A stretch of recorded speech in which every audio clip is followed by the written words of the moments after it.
Hey guys, welcome to this episode of Video Game Pickups. And yet again, I have another small haul of Super Famicom games that I have picked up that we're just going to go right through. So let's just get right into it, and first up is a little Namco game, and it is called Cosmo Gang The Video. Now, if you're not familiar with the small Cosmo Gang series, I believe it is actually just 2 games. There is Cosmo Gang The Puzzle for the Super Famicom, and there's Cosmo Gang The Video for the Super Famicom. And this is kind of a Galaga-style shooter. They kind of took Galaga and turned it into a cute-em-up, added super bright graphics, nice detailed backgrounds, some boss battles, some more power-ups.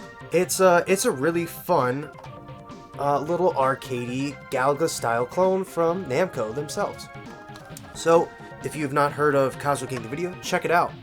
It is a pretty cool game, and it is really cheap. This one goes for around $5, which is what I got my copy for, and looking around online, it still seems to be going for that price. So if you can, give Cosmo Gang a look. Next up is kind of a famous game in the fighting game scene and the convention scene, and that is the Sailor Moon Super S fighting game. And it's kind of famous because I believe at EVO and a lot of conventions, people play a hacked version of this game. So there's a hacked version of this game that, they fix a couple things in the game, and people love it. They play it quite a bit. And this game without the hack is still pretty fun. It's your typical Street Fighter style clone, and it's actually the second Sailor Moon fighting game for the Super Nintendo. There's one that predates this one, but this is the better of the two, as you have more stages, more characters. You get the Outer Senshi and Chibi Moon in this one. The game plays a little stiff. It's kind of a chore trying to pull off certain moves here and there, but it's not too bad. I still think it is a game at least worth checking out and worth owning, although do expect to pay a bit of money for this, as I think because of its notoriety, it is going for around, I want to say I got mine for just under $60, if not just over. I can't quite remember right now. But yes, it is a game that has a bit of a reputation and therefore a price to go with it. But it is fun if you're a Sailor Moon fan like myself and a fighting game fan.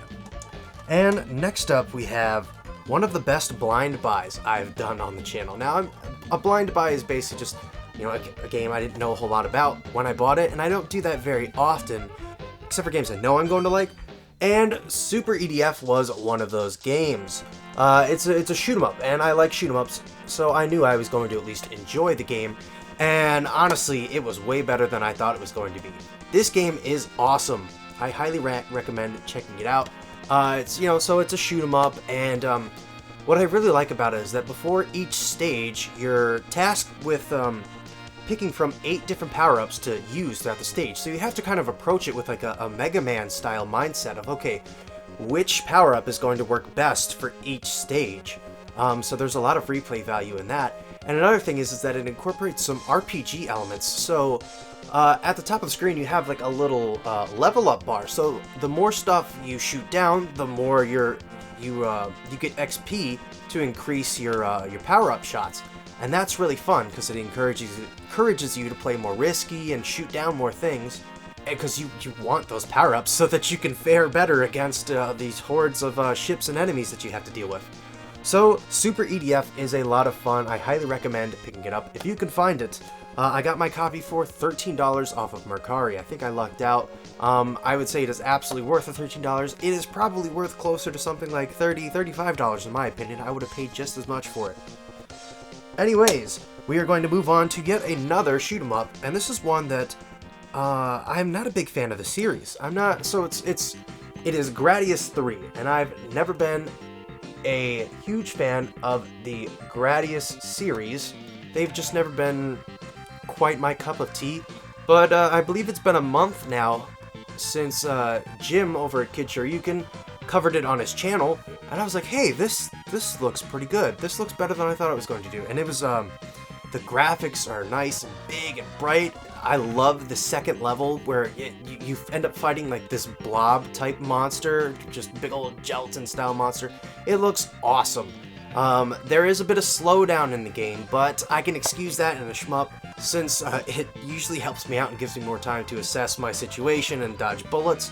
And this was actually one of the launch titles for the Super Nintendo, so I guess, you know, the technical know-how wasn't quite there yet, so again, I'll let it slide.